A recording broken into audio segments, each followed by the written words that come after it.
Hello everyone. Welcome back to GK Today. This is Sia and hope everyone is doing fine. So basically modern Indian history को हम MCQs के through cover कर रहे हैं and it is the video number 10। इससे पहले हम already 9 videos publish कर चुके हैं जीके टुडे की प्लेलिस्ट में मेंशन है।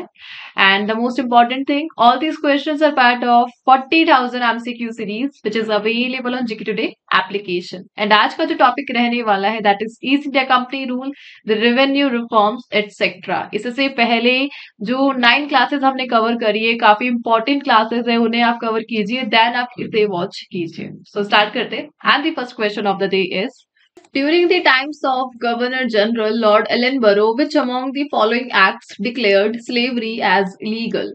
सो गवर्नर जनरल लॉर्ड एलेनबरो के समय में निम्न में से किस अधिनियम ने दास प्रथा को अवैध घोषित किया, इलीगल डिक्लेयर किया?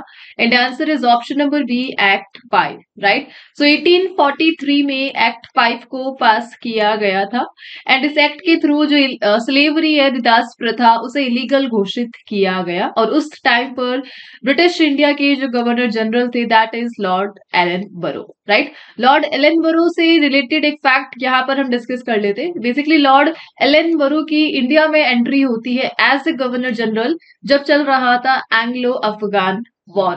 सो एंग्लो अफगान वॉर के दौरान यह इंडिया आते हैं एंड लॉर्ड ऑकलैंड को रिप्लेस करके इन्हें इंडिया में अपॉइंट किया जाता है ब्रिटिश इंडिया में एज गवर्नर जनरल, राइट। सो लॉर्ड ऑकलैंड जो काफी बुरी तरीके से हारे थे एंग्लो अफगान वॉर में, जिसे कहा जाता है the foolish act by the Auckland, सबसे बड़ी mistake of British India during the Anglo Afghan war. Then उनकी गलती को सुधारने के लिए लॉर्ड एलेनबरो को अपॉइंट किया जाता है as governor general, right? Let's move to the next question. Who among the following introduced the subsidiary alliance system in India? So subsidiary alliance system को किसने इंट्रोड्यूस करा इंडिया में? And that is Lord Wellesley. Lord Wellesley ने introduce करा the subsidiary alliance, doctrine of subsidiary alliance. Basically British India के governor general रहे थे यह 1798 से 1805 में एंड सब्सिडियरी अलायंस को यह लेकर आए। एंड सब्सिडियरी अलायंस को साइन करने वाला जो पहला प्रिंसली स्टेट था वो बना था दी हैदराबाद। सो निजाम ऑफ हैदराबाद इन्होंने 1798 में फर्स्ट ज्वाइन किया था सब्सिडियरी अलायंस को। टीपू सुल्तान ने काफी कोशिश की थी, काफी संघर्ष हुआ था उनकी लाइफ में, बट एट लास्ट 1799 में फोर्सफुली उन्होंने एक्सेप्ट करा सब्सिडियरी अलायंस और इसी के साथ उनकी मौत भी हो जाती है इसी ईयर में during the fourth Anglo Mysore war, right. And उसके बाद नवाब ऑफ अवध इन्होंने एक्सेप्ट करा सब्सिडियरी अलायंस नेक्स्ट 1801 में। सो लॉर्ड वेलेस्ली ने इंट्रोड्यूस करा दी subsidiary alliance in British India, right. Let's move to the next question. During the company rule, the Hindu Widows Remarriage Act was drafted by. So, company शासन के दौरान हिंदू विधवा पुनर्विवाह अधिनियम का मसौदा, द ड्राफ्ट, किसके द्वारा तैयार किया गया? And answer is option number B, Lord Dalhousie. So Lord Dalhousie ने ड्राफ्ट तैयार किया था for the Hindu widows remarriage, right.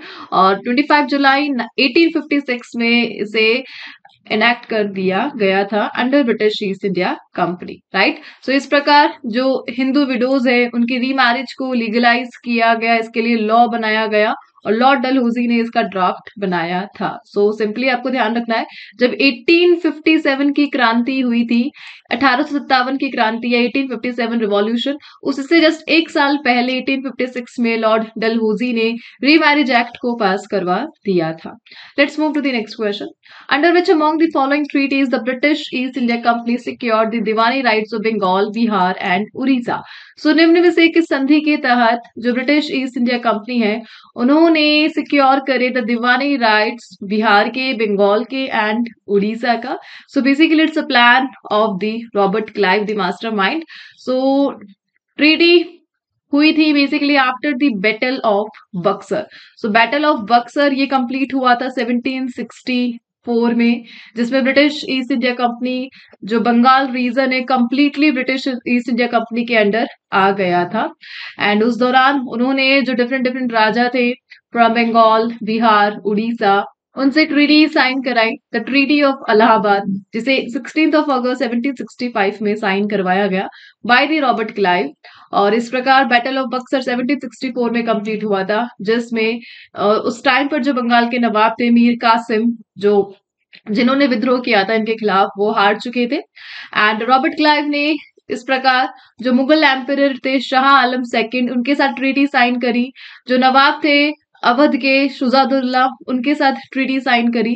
And इस प्रकार जो ईस्ट इंडिया कंपनी इन्हें जो दीवानी राइट से और जो फिजिकल राइट से वो मिले, कहा के बंगाल के, बिहार के एंड उड़ीसा के, जिसमें से इन्होंने जो दीवानी राइट्स थे ये वहां के जो नवाब थे, राजा थे, उन्हें ही ग्रांट कर दिए थे कि आप दीवान संभालो और जितने भी फिजिकल राइट है, रेवेन्यू है, वो हम काम करेंगे। सो बेसिकली आपको ध्यान रखना है कि इलाहाबाद की ट्रीटी थी द मेन थिंग, जिसने द फेट डिसाइड किया था बंगाल का, बिहार का, उड़ीसा का, रॉबर्ट क्लाइव के under. Right, let's move to the next question. Next is who said that British established a robber state in Bengal between 1765 and 1772। So यह statement जारी किया ऑप्शन नंबर सी के एम पानिक्कर ने, जो कि एक इंडियन स्कॉलर थे, जर्नलिस्ट थे, हिस्टोरियन थे, एडमिनिस्ट्रेटर थे एंड डिप्लोमेट थे। राइट, सो बेसिकली 1764 में बैटल ऑफ बक्सर कंप्लीट हो जाता है, 1757 में बैटल ऑफ प्लासी कंप्लीट हो जाता है, और इसके बाद जो बंगाल रीजन है वहां पर एक प्रॉपर रूल एस्टेब्लिश होता है ब्रिटिश ईस्ट इंडिया कंपनी का। देन 1765 के बाद जब जो ब्रिटिश ईस्ट इंडिया कंपनी है बंगाल पर अपना रूल स्टार्ट करती है after the treaty of Allahabad, तो उस रूल को इस प्रकार से बताया गया as creating a robber state by the K M Panikkar. So जिस प्रकार एक्शन लिए गए by the British East India company, Bengal region में काफी लूट मचाई गई वहां पर, as per the historian, and that's why ये स्टेटमेंट न्यूज क्वेश्चन में है that by the K M Panikkar a robber state in Bengal during the British East India company rule. Right, let's move to the next question. Next is Mehelwari system of revenue settlement was introduced in which of the following? So Mehelwari system of revenue यह किन में introduce किया गया था? Answer is option number D, North waste provinces. Right, so ये तीनों point काफी important है। First of all the permanent settlement, इसे इंट्रोड्यूस करा था लॉर्ड कॉर्नवालिस ने, एंड बंगाल में 1793 में से इंप्लीमेंट किया गया। रियुतवारी सिस्टम को इंट्रोड्यूस करा था थॉमस मुनरो ने, एंड मद्रास में इसे इंप्लीमेंट किया गया था 1833 में। एंड महलवारी सिस्टम को इंट्रोड्यूस करा था विलियम बैंटिक ने, एंड नॉर्थ वेस्टर्न प्रोविंसेस में। तो तीनों काफी इंपॉर्टेंट है, Lord Cornwallis, Thomas Munro and William Bentinck. Right, and यहाँ पर हम बात कर रहे थी Mahalwari system. So Mahalwari system को इंट्रोड्यूस करा विलियम बैंटिक ने, और कहाँ पर? नॉर्थ वेस्ट प्रोविंसेस में। राइट, और इस प्रकार जो लैंड है उसके जो ओनर है उनसे टैक्स कलेक्ट करना, यह पार्ट है दी महलवारी सिस्टम का। जो भी लैंड है उसे कहा गया महल, और उससे जो रेवेन्यू आ रहा है, जो कलेक्ट कर रहा है, that is the mahal head या talukdar, and that is the mahalwari system by William Bentinck. Right, and permanent system Lord Cornwallis, and ryotwari system Thomas Munro. Let's move to the next question. As per Warren Hastings reforms, which among the following court was set up as appeal court in criminal cases? So Warren Hastings सुधारों के अनुसार निम्न में से किस न्यायालय को आपराधिक मामलों में अपील न्यायालय के रूप में स्थापित किया गया था? And that is option number D, सादर निजामत अदालत। Right, so old justice system काफी सिंपल था दिखने में, लेकिन अंदर से काफी सारा कॉम्प्लिकेशन था, कॉम्प्लिकेटेड था। बेसिकली जमींदारों के हाथ में था द जस्टिस सिस्टम, और इस प्रकार जो पुअर लोग थे उनका काफी अब्यूज किया जाता था। Operation of the poor by the rich इस जमींदारी सिस्टम से। सो इसको हटाकर जो वॉरेन हेस्टिंग रिफॉर्म्स है उन्होंने इंट्रोड्यूस करा the reform system. 2 district courts को बनाया गया, the Diwani Adalat for civil cases, and criminal cases के लिए बनाया गया दी फौजदारी अदालत। राइट, सो इस प्रकार जो ओल्ड जस्टिस सिस्टम है उसे हटाकर 2 डिस्ट्रिक्ट कोर्ट को बनाए गए, दीवानी अदालत एंड फौजदारी अदालत। राइट, एंड बेसिकली जो दीवानी अदालत थी उसे कलेक्टर रूल करता, हेड करता, लीड करता, एंड नेटिव दीवान, जबकि जो फौजदारी अदालत था वो क्वाजीज के अंडर में था। उस टाइम पर जो मौलवीज थे उनके अंडर में था दी फौजदारी अदालत। सो सिंपली आपको ध्यान रखना है, ये जो ड्यूअल कोर्ट का सिस्टम था यह किसने इंट्रोड्यूस करा? वॉरेन हेस्टिंग ने इंट्रोड्यूस किया। right? Let's move to the next question. Which among the following was also known as Western Presidency in early times of East India Company? So निम्न में से किसे ईस्ट इंडिया कंपनी के शुरुआती समय में वेस्टर्न प्रेसिडेंसी के नाम से जाना जाता था? एंड दैट इज सूरत. सो सूरत इसे जाना जाता था एज वेस्टर्न प्रेसिडेंसी. 1612 1612 से 1687 तक यह एग्जिस्ट करती है और इसमें काफी सारी फैक्ट्रीज इंक्लूडेड है on the west coast of India, like Ahmedabad factory, Balasore, Bombay and Hooghly factory, right. And ये जो वेस्टर्न प्रेसिडेंसी है ये 1687 में एंड हो जाती है और बॉम्बे प्रेसिडेंसी में कन्वर्ट हो जाती है. सो सिंपली आपको ध्यान रखना थी वेस्टर्न प्रेसिडेंसी कौन था? Surat, right. Let's move to the next question. In which year East India Company was brought under British parliamentary control? So British parliament जो थी उसके कंट्रोल में ईस्ट इंडिया कंपनी कौन से ईयर में आई थी? सो 1773. So basically regulating act of 1773 आया. ये पहला ब्रिटिश अटेम्प्ट था सो दैट जो ईस्ट इंडिया कंपनी है उसकी पावर को कंट्रोल किया जा सके, राइट. सो इस एक्ट के तहत जो ब्रिटिश ईस्ट इंडिया कंपनी है उसे केवल दीवानी राइट्स प्रोवाइड किए गए और जो रेवेन्यू राइट्स थे उनको हटाया गया from the British East India company. So basically British East India company जो मुनाफा कमा रही थी इंडिया में और ब्रिटेन को दिखाया जा रहा था कि हम तो काफी कर्जे में हैं, उस सिस्टम को हटाने के लिए रेगुलेटिंग एक्ट ऑफ 1773 को इंट्रोड्यूस किया गया सो दैट जो ब्रिटेन की पार्लियामेंट है वो ईस्ट इंडिया कंपनी को कंट्रोल कर सके. एंड इसी के साथ 1858 में फाइनली ईस्ट इंडिया कंपनी के एग्जिस्टेंस को ही खत्म कर दिया गया था एंड ब्रिटिश के नाम से रूल किया जाने लगा, द ब्रिटिश इंडिया सिंपली. सो 1857 में होती है दी क्रांति रेवोल्यूशन और उसके बाद ईस्ट इंडिया कंपनी एकदम खत्म हो चुकी होती है एंड देन 1858 से जो भी हमारे ऊपर रूल कर रहा होता है उस टाइम पर that is British India, right. Let's move to the next question. In which of the following years rupee became the standard coin in India? So rupee standard coin कब बना था इंडिया में? And that year is 1835, right? So basically ये 4 साल आपको ध्यान रखने हैं. 1806 में सिल्वर को स्टैंडर्ड फॉर्म में अडॉप्ट किया गया था. 1816 में पेपर करेंसी को इंट्रोड्यूस किया गया था. 1835 में रुपी को एस्टेब्लिश किया गया एज स्टैंडर्ड कॉइन एंड 1841 में जो अटेम्प्ट था गोल्ड कॉइन्स को इंट्रोड्यूस करने का वो फेल हो गया था, राइट. काफी फ्रूटलेस निकला था 1841 का गोल्ड कॉइन को इंट्रोड्यूस करना बट एट लास्ट 1835 में रुपी कॉइन एस्टेब्लिश हो चुका था. Let's move to the next one. Under which among the following Governor General of India the Public Works Department was started in 1848? And that is Lord Dalhousie. So Lord Dalhousie ये governor general थे India के, not Bengal के, governor general of India and इन्होंने public work department को start करा 1848 में और इनका जो टेन्यूर था गवर्नर जनरल 48 से 56 तक. सो लॉर्ड डलहौजी ने काफी काम करवाया इंडिया में. Trains, passenger trains, electric telegraph, uniform postage and many more systems को इंट्रोड्यूस किया गया एंड एट लास्ट 1854 में इन्होंने central public work department the CPWD department establish किया with sir Arthur Cotton's help. So sir Arthur की help से इन्होंने Lord Dalhousie ने द CPWD डिपार्टमेंट को इनिशिएट करा इंडिया में, right. Let's move to the next question. In which year collector in each district of Bengal was made responsible for settling the revenue and collecting it? And that is 1786 the year. So 1786 में जो district of Bengal है उसे बनाया गया और it was responsible for settling the revenue and उसे collect करने का भी रिस्पॉन्सिबिलिटी किसके पास थी? The district of Bengal, right. So 1757 में जो रॉबर्ट क्लाइव है उन्होंने बंगाल को कैप्चर करा था फॉर द ब्रिटिश. 1786 में उन्होंने ईच डिस्ट्रिक्ट में कलेक्शन के लिए असाइनमेंट को मैनेज करा, द रेवेन्यू असाइनमेंट. और इस प्रकार ये जो कलेक्टर्स थे रिस्पॉन्सिबल थे for settling and collecting the taxes from the district of Bengal. The next is during tenure of which of the following all high Indian officials were dismissed and all posts worth more than £500 a year were reserved for for Europeans.